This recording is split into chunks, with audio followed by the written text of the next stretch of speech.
It's either we are worlds apart, or we are partners.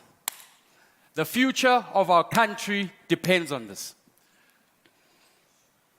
ladies and gentlemen, this is not going to be easy to speak about, but it's among the most important work we must and should be doing as South Africans today. We are at the precipice. We are at war internally and with one another. And remember, war doesn't determine who is right, but only who is left.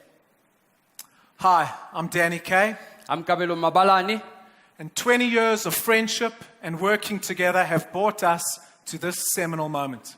a piece of work dedicated around diversity, racism, unconscious bias, privilege, but ultimately accessing the humanity that we believe exists inside all of us.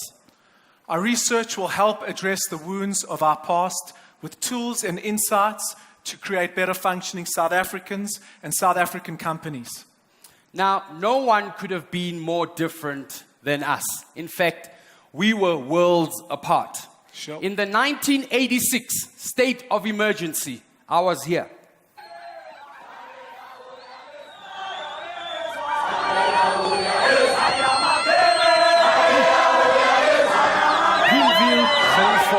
In Soweto. I can still smell and feel the sting of the tear gas in my eyes. And I was only 10 years old. My friend over there was over here.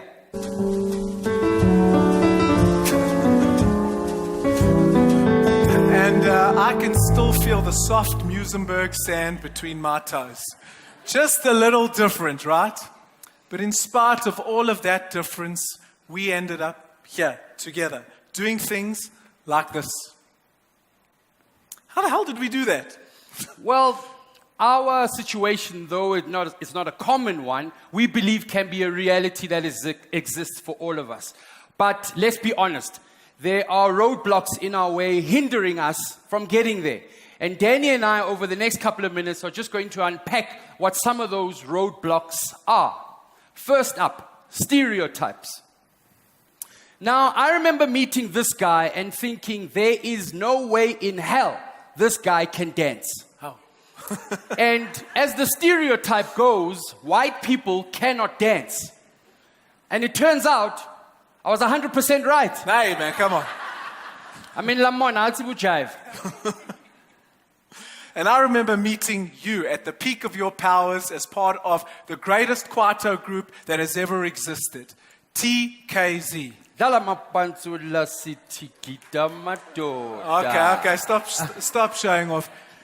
If I didn't look past that stereotype of what I thought that typical Kasi boy was, I would never have understood the length and depth of your character.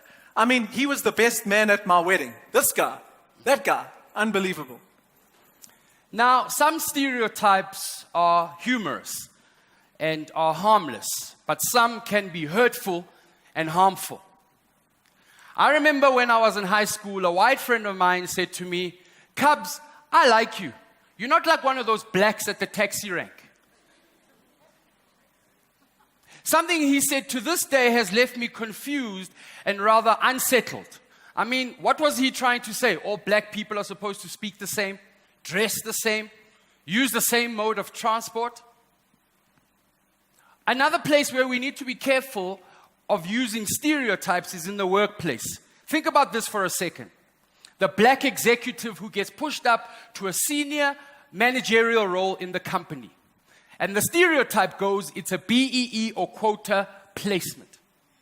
And that has got nothing to do with capacity or merit. Now, how does the stereotype affect the person in question? Especially if they internalize this. It breeds resentment, anger, disengagement, and worst of all, the individual in question does not bring their full self to work. And who suffers at the end of the day? The company. Another roadblock in our way, ladies and gentlemen, is this: bias and unconscious bias. For those of you that are unfamiliar with this term, an unconscious bias is when your mind fast tracks itself to a conclusion that can negatively impact on someone. I was a victim of unconscious bias before I knew the word even existed. You see, for 7 years, before I was an overnight sensation, I was rejected by every record label in this country. 7 years. And in year 8, I decided to do something a little different. I gave the record labels this, a CD with my face off of the cover. This was my idea.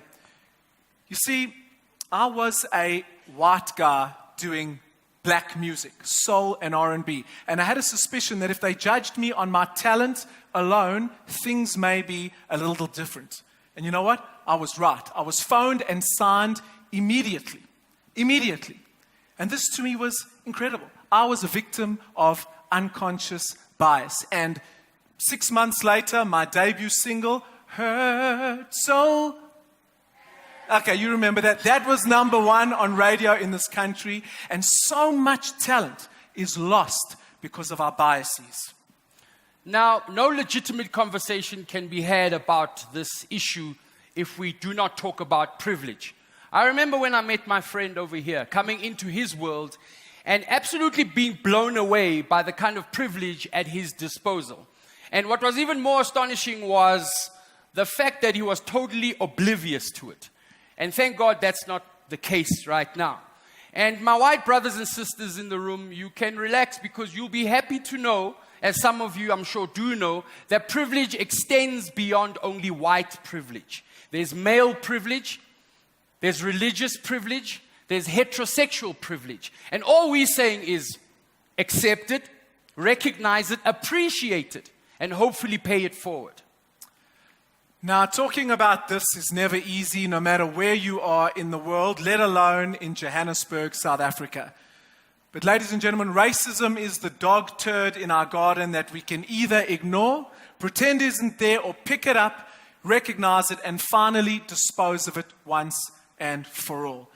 On a daily basis, you know this as well as I do, we are bombarded with images like this. And these imageries and these stories are pushing us further apart from one another.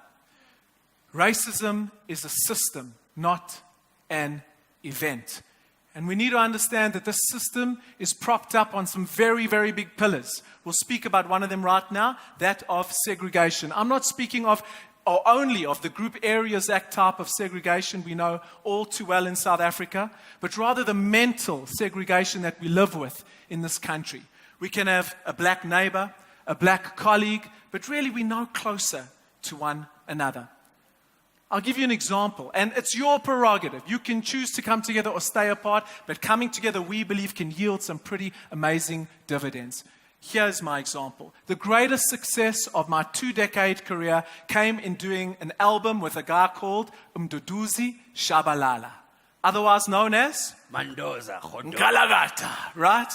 The greatest commercial success. Mandoza and I recognized that a critical key to the success of this project was recognizing our difference and leveraging off of it. We weren't colorblind. We weren't culture blind. And as Mandoza so eloquently put it, you've got your culture, I've got my culture, dog. That's what he used to say. A simple concept that really says so much. We can learn so much from.